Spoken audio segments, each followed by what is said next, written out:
some of the ideas that have been going through my head, and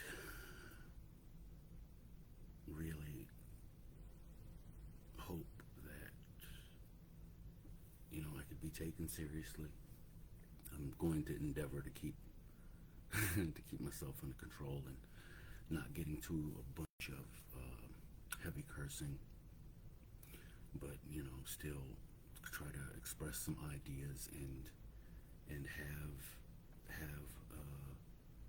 have a discussion about what's what's been going on, and where we're at, and what we can talk about. Okay. Yeah, it's kind of like starting out, sitting down and really asking and analyzing, how did we get to this place? How did we get to this place? What, the reflection is hard on these glasses, so put those to the side. How do we get to this place where we're so polarized? So many things going on, so many separations, left and right, and Democrat and Republican, and extreme left and extreme right, and vaxxer and anti-vaxxer, and it's not like those things haven't really always existed. It's just that it's so extreme now. It's so extreme, and you have these ideas. You're looking at everything that is going on, and is there a neutral position? Like, in all honesty, is there a neutral position that anyone can take, like, in the current atmosphere? Because it really doesn't seem like that. Like, there is no neutral position. And I mean, there's effectual information to be found everywhere, but then it seems like the whole fake news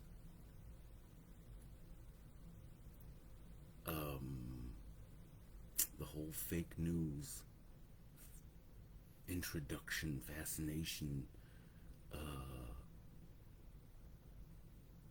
idea, like, obviously I think everyone would agree that we need to analyze the information that we get, and think about if it's true or not, because we're going in with our own inherent biases, and kind of looking for the information that undergirds our own positions. And so being open to the idea of,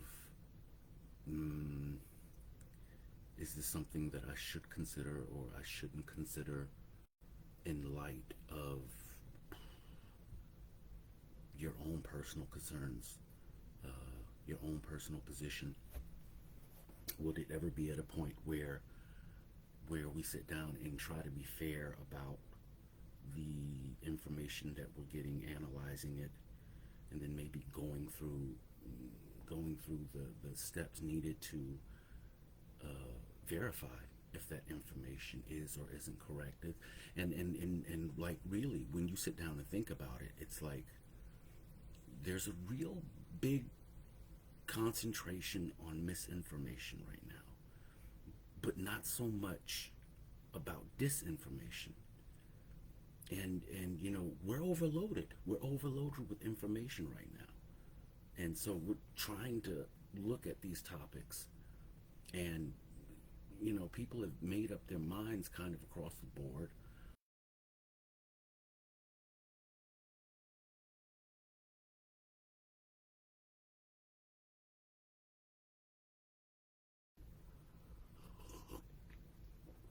Well, like I said, we get so many different points of information.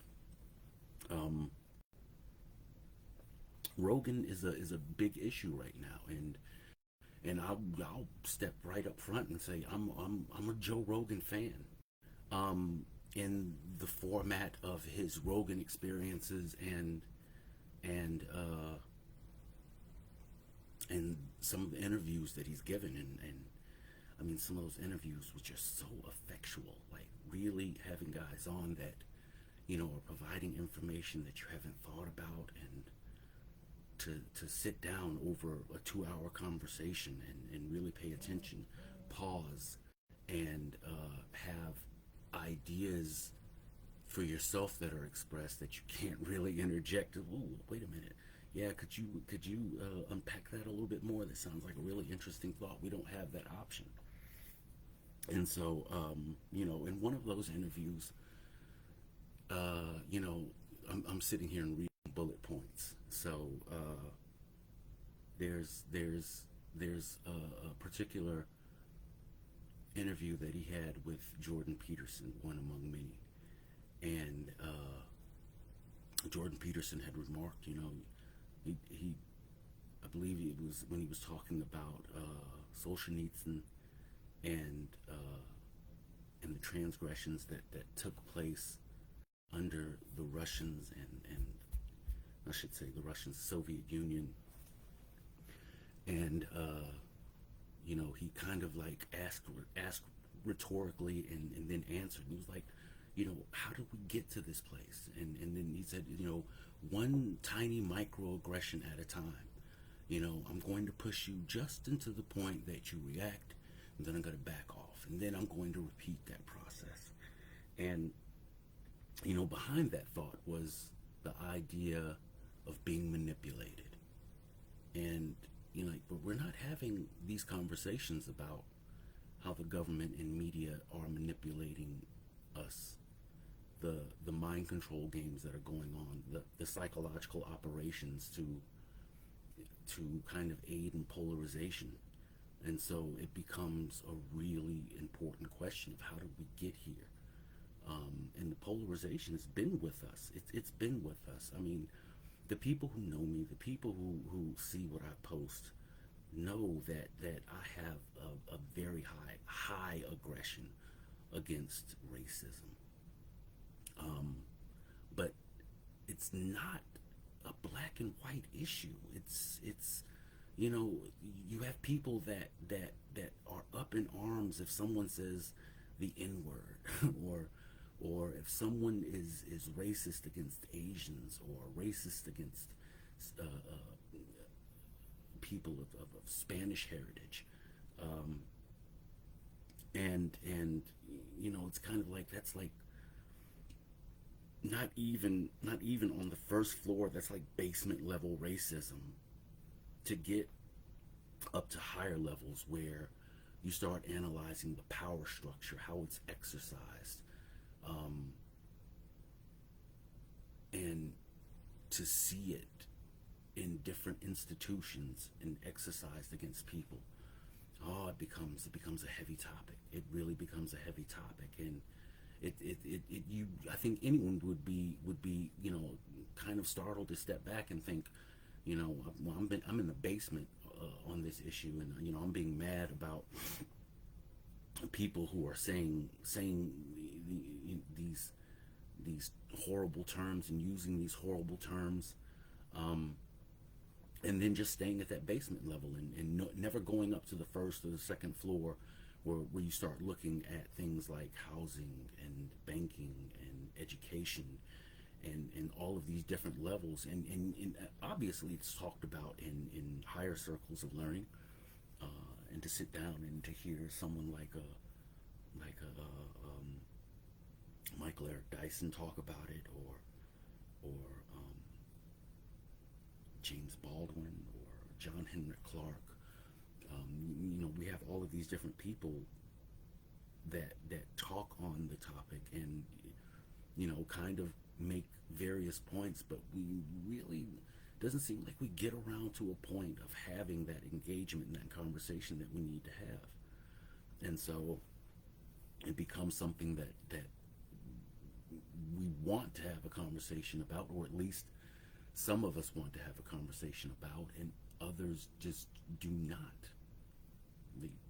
There's no room for engagement. It's a like the precursor of this whole cancellation age that we've seen, to have people just, not entertain you, block you, silence you, censor you. Friendships end, relationships come to a halt because people do not want to entertain those kind of thoughts. And for whatever reason, whether it's from a sense of guilt, whether it's from a sense of thinking that it's going to be ineffectual and it's not going to bring anything, the therapy option that we need to consider, especially for the people highly affected about it, highly emotional about it, becomes an idea of, I really don't want to communicate with you in this emotional state, because there's this idea that, if you're too emotional, you're not going to be logical about the issue. And, in my mind, there comes this thought that, wait a minute, why does emotion have to be void of logic? Just in all honesty, where do we get to a point that, you are mad, you are upset, you are depressed, you are experiencing anxiety, and your reasons are real. All of your reasons are real. It's not like you need someone to validate you for feeling the way that you feel, but then to have someone assume that because you're emotional, there's no logic in what you're trying to express. It's a weird, really weird dichotomy.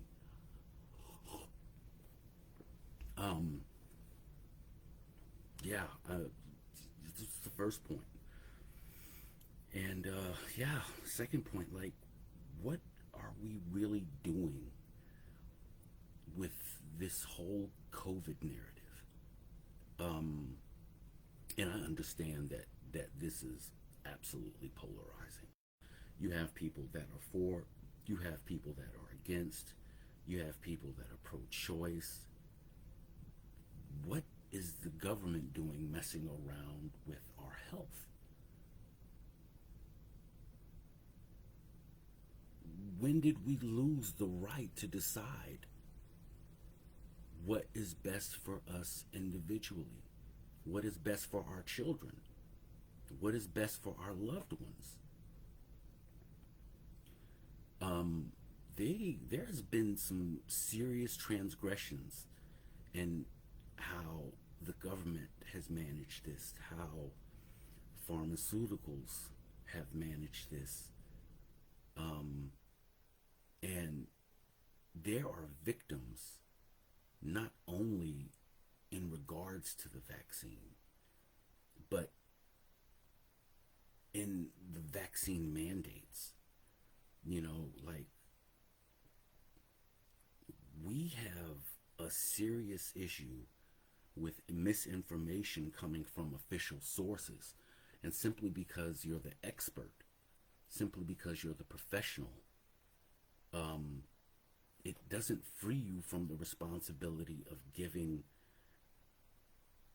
valid information that can be verified as truth. And shouldn't matter if 15 months, 2 years later, it's found out that you were repeating a narrative that was discovered to be untrue. You're still an agent of misinformation. You don't get to just slide past that like you weren't saying this just this time ago, and then at another time it doesn't count. Like, the law wouldn't work like that towards us as citizens. If you commit a crime against someone, there might be a statute of limitations, but generally, if you're caught, you're guilty. And it shouldn't matter what title you have, or if you're an expert or a professional in this field. It seems like if you break the law in any regard, and you are found to have broken the law, your intent doesn't matter. Like, you still broke the law. And we have an issue where, regardless of how many people, at least, and this is my opinion, regardless of how many people support the measures that are being taken, it still doesn't give them the right to ignore other people's rights. Like, that should be obvious. Shouldn't be a point of contention. It is, but it shouldn't be a point of contention. And so, what's going on with this narrative? The no liability clauses, the abuse of this emergency use loophole, um, having these companies secure their interests before the rollout and leaving people who don't have good experiences, who are injured, whose quality of life is so affected that they can never return to where they were before they opted in to the program. Where are their spokespeople? Like, the whole control over this narrative is a dangerous ground. And it really doesn't look like the people who, in at least the people in positions of authority, are giving any heed to that concern. Like, just how do you ignore people's concerns? When did we get to this point that your own individual interest is irrelevant in light of the bigger scheme of what what we're trying to accomplish here?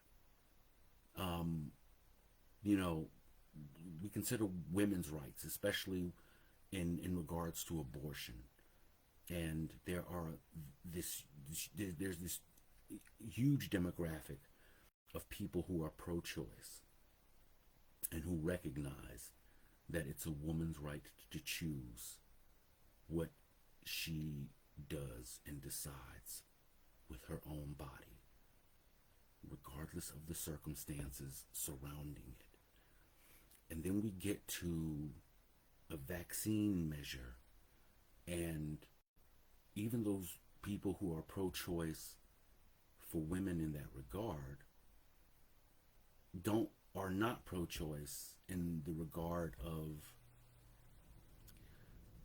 people choosing not to take part and the consequences that they have to deal with and live with because they refuse to take part. Why should your job be at risk? Why should your education be at risk? Why should your social life, especially with loved ones, be at risk? My father-in-law passed, and maybe up until the last couple of weeks, my wife and her sisters weren't even able to see him, to spend time with him. And that kind of sacrifice isn't something that you skip by. Like, yeah, it's a tough situation. Like, once again, the intent when you void people's right to choose for themselves, your intent of meaning well shouldn't go past the idea that you are transgressing against people's individual rights. Like, that can't work. Like, we really have a problem right now. I mean, we've had a problem, but everything that's bubbling up in this polarization is where does it end? What's the end game? What's really the end game? Like, get the whole world vaccinated, and then what? Have them be slaves to every new variant that comes out, and the recommendations from CDC and FDA and NIH and WHO and the whole alphabet crew supporting this. Like,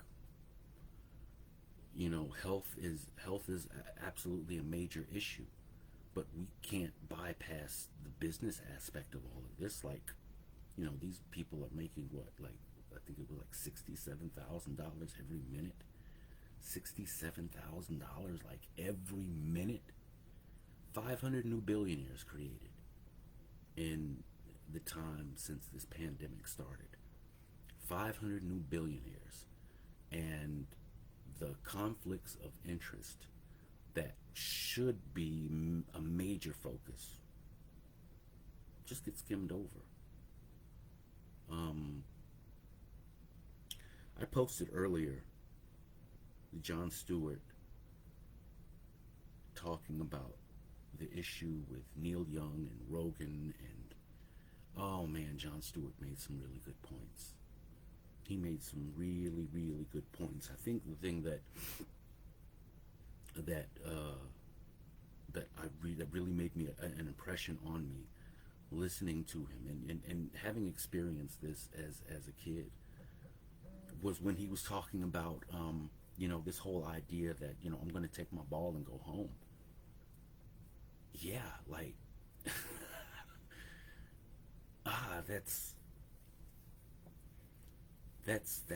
something that's really, really heavy. Like, you, you really don't like those people, and when they come around again, no, you know what? I'd rather not play with you, because I know that if it's not going your way, then you're gonna pull that same crap again of taking your ball and going home. Uh, the Spotify issue, what platforms are doing, that's kind of like side issues. If people haven't really been paying attention, it's like, what, 3 or 4 times now that they've, and I say they meaning the government and mainstream media, have tried to cancel Rogan. And they really stepped in some crap along the way trying to cancel him. The whole horse paste issue around ivermectin and how that was reported, and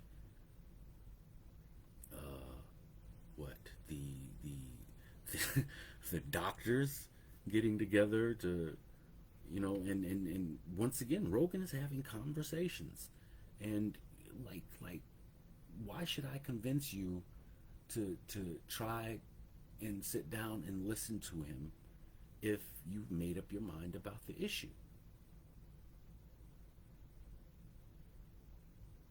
And in reverse, how many of you are going to try to convince me, although I've been watching him or watching his podcast for a few years, and I generally enjoy those conversations. They're entertaining to me, and I get to learn about new personalities and standpoints, and it's so weird considering what's going on with Rogan, because he's this huge spokesman for DMT and and weed and cannabis, and like that never even comes up in their attacks.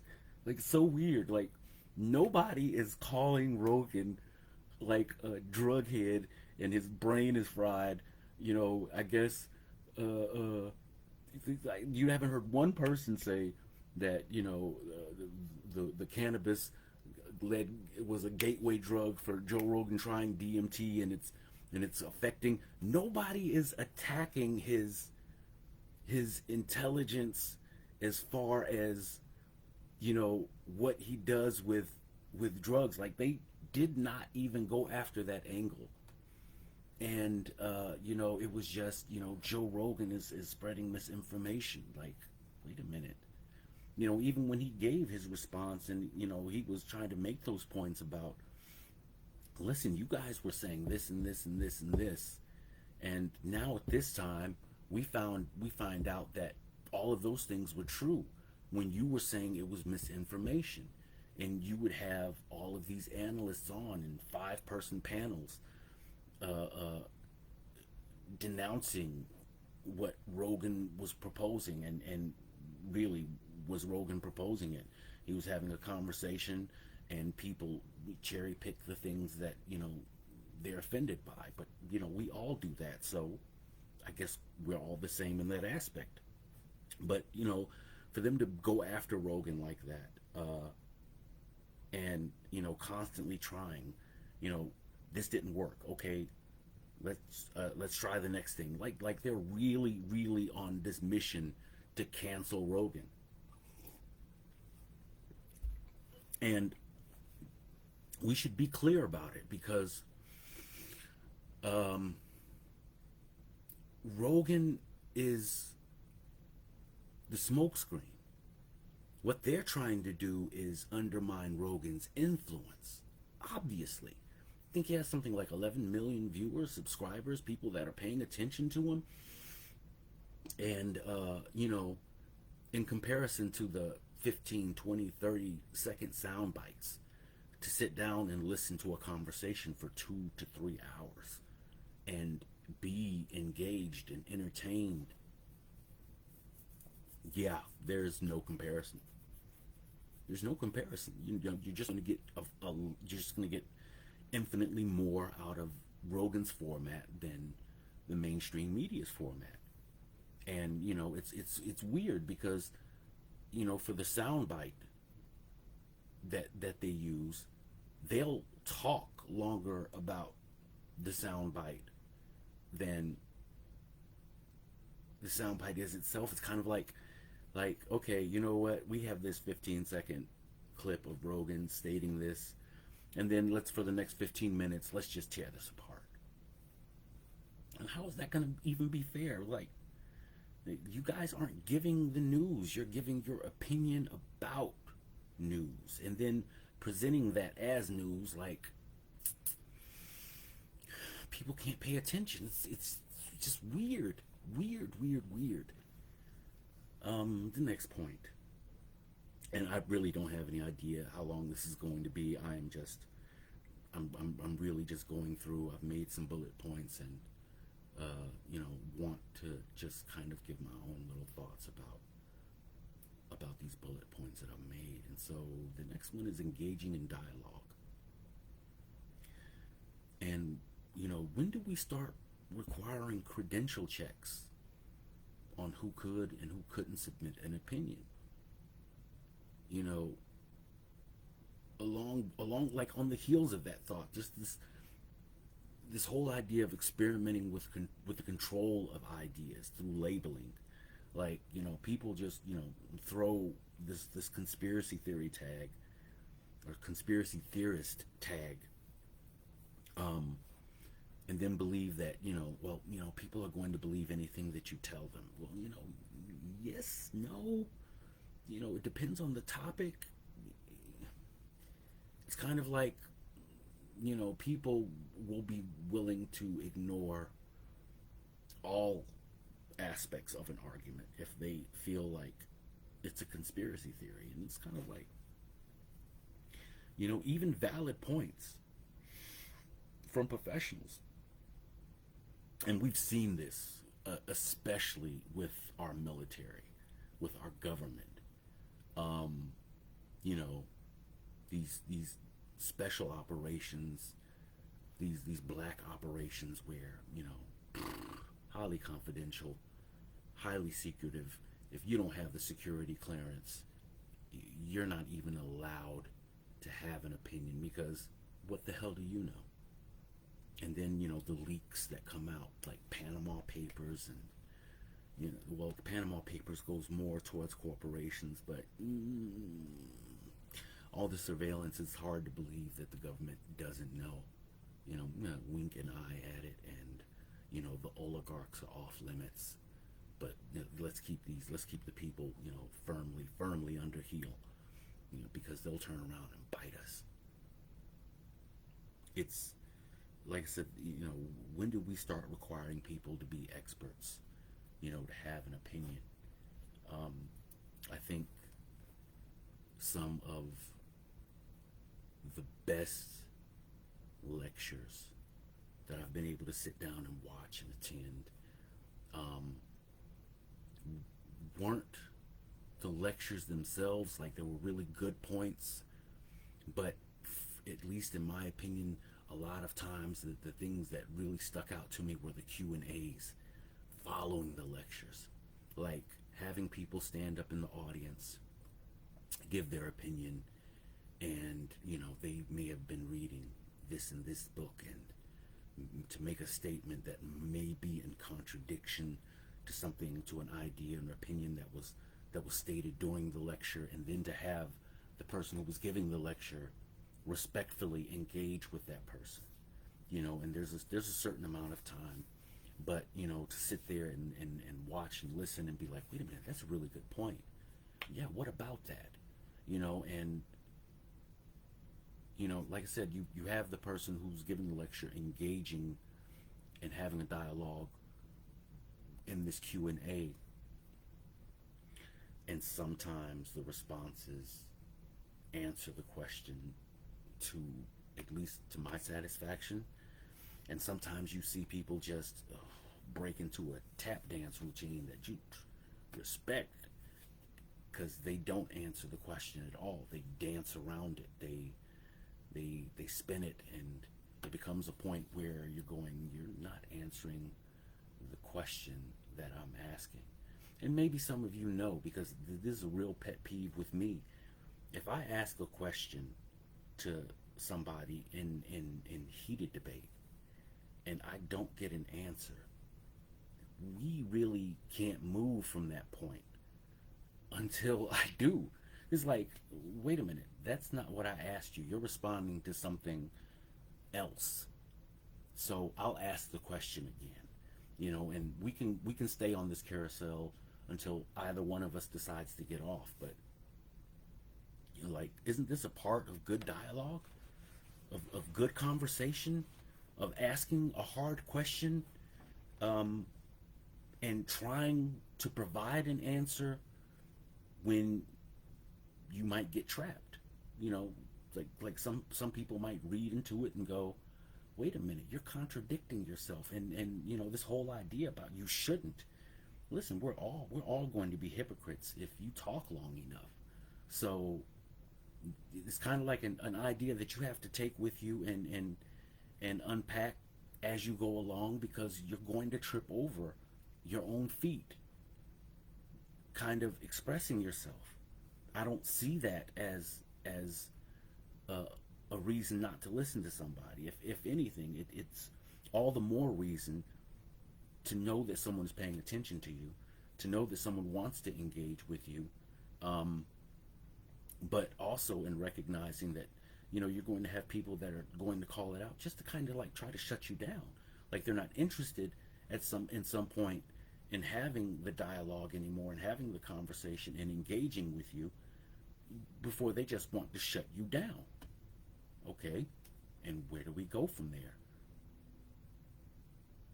Where do we go from there? I've had plenty of guys that I love as brothers. Just, they have no contact with me anymore. And, through reasons of their own, they didn't express to me. It just, you get cut off. And I'd be lying if I said that it didn't hurt. But I think also that, you're going to have to grow up to a point where you're not looking for other people's validation.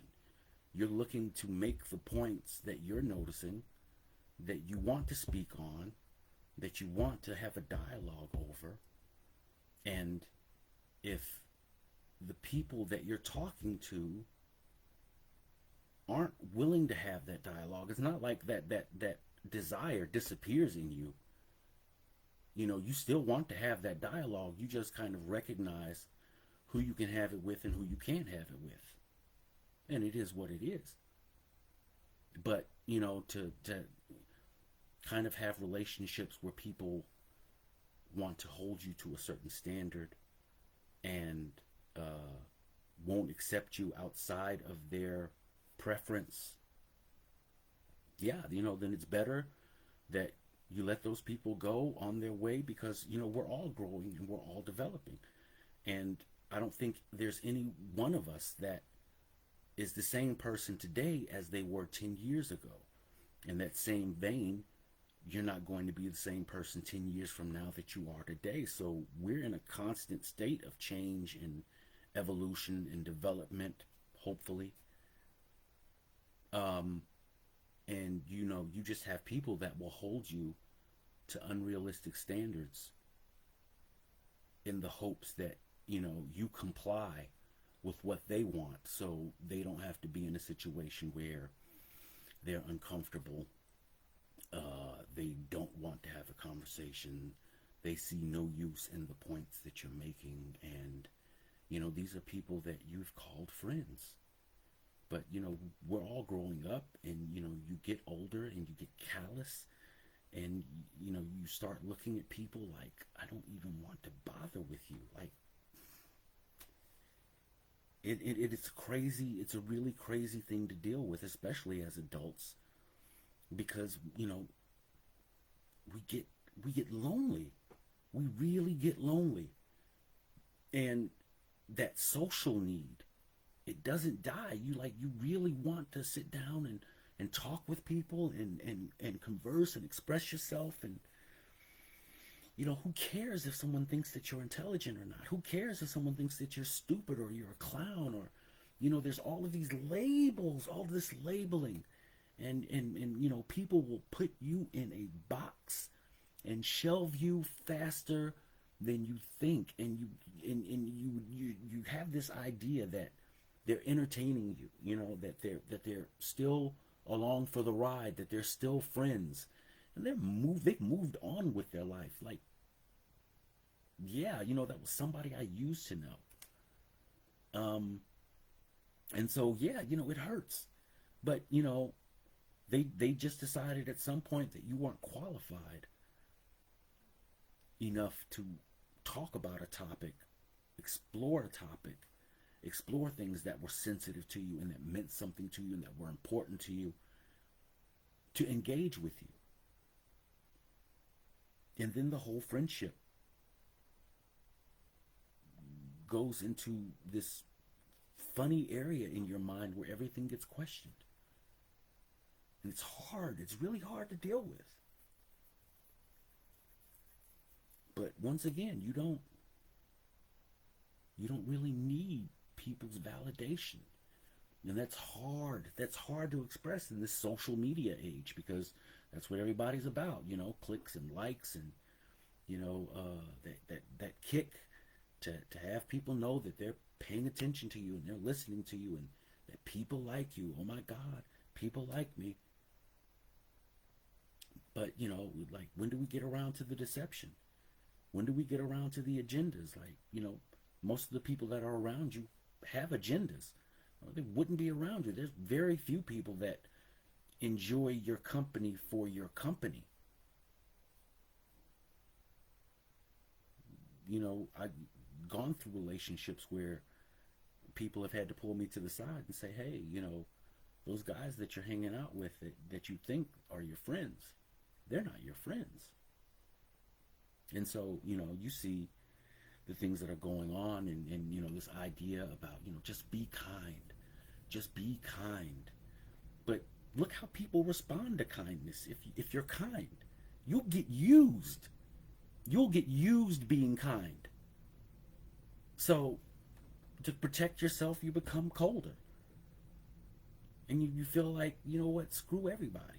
Because I'm going to say what I want to say and do what I want to do, and at least in this little cubicle, I'll be able to express all the freedom that I can. And it still comes with consequences. It still comes with consequences. So, it kind of ends up at a point where you're damned if you do and damned if you don't. And where do you go? You know, are we qualified to talk of ourselves as a society with all of this division? Are we qualified to sit down and look at all the propaganda that just people drown in and never get around to the point where we sit down and have an honest conversation about all the propaganda, about all the thoughts, all of the thoughts that are shaped in our heads, cannabis controversy and abortion and music, and religion, and you're going to find opinions regardless of whatever you throw on the table, and you're going to find people that go in one way or go in another way, and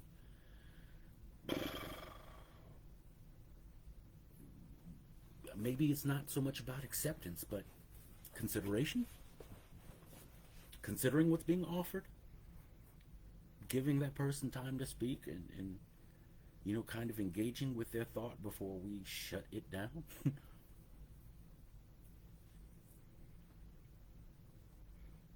I go back, to that whole COVID idea, and it's like, like I said, there's been some major transgressions that have taken place, and we really need to address these things, regardless. I think regardless of whatever country that you're in, the idea that governments and hospitals are just pushing on with this and putting people in positions where if you're not qualified, i.e. vaccinated, then you're not going to have access to this whole coercion angle that we're going to shut you out of society, we're going to make your life hell until you do what we want you to do,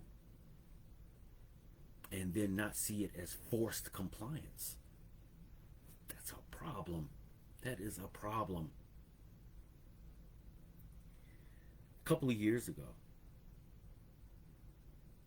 like shortly before the pandemic started, there was this gentleman named Anand Giridharadas, and he'd written a book called Winners Take All. The elite charade of changing the world. And in it, he was doing his press run and doing different interviews, and they had him condensed. They had his space and time really condensed to kind of give a little quick thought about what his book was about and what he was trying to express and some of the things that he wanted to analyze. And those press runs, at least they weren't enough for me. So, go down into the YouTube rabbit hole and go find some lectures.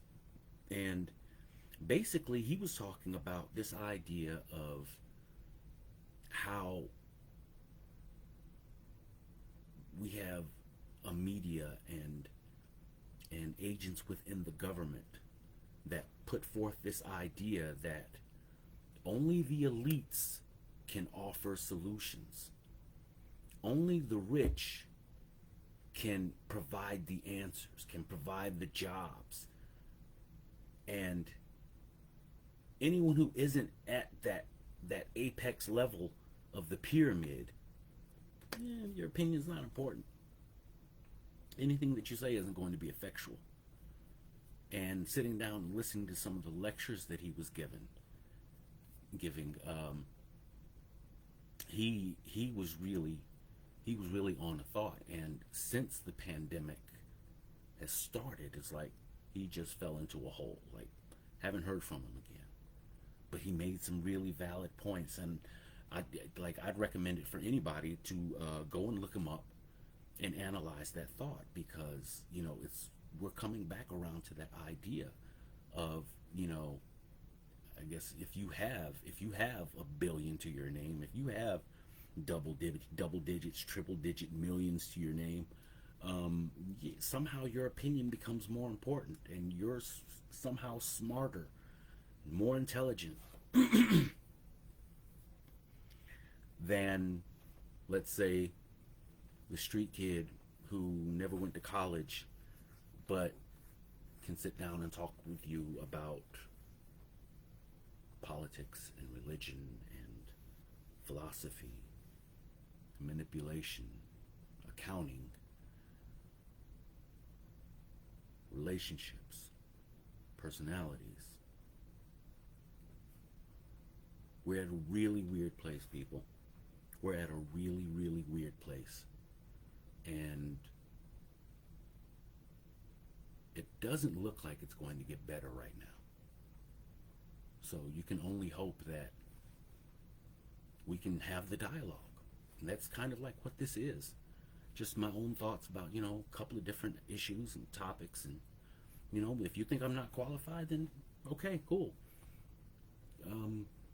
If you think that someone else needs to come in and validate me, get your free thought. But I'd really like to have the dialogue. I really like to have the conversation, and I want some engagement on this, because we have to talk to each other. We have to talk to each other, people, and it shouldn't be with so much poison and aggression that we don't really get to any solutions. We just banging the heads against the wall, shutting people down, canceling. What's the end game? What's the end game? Where does it end? I gotta go. You guys take it easy. Thank you for listening.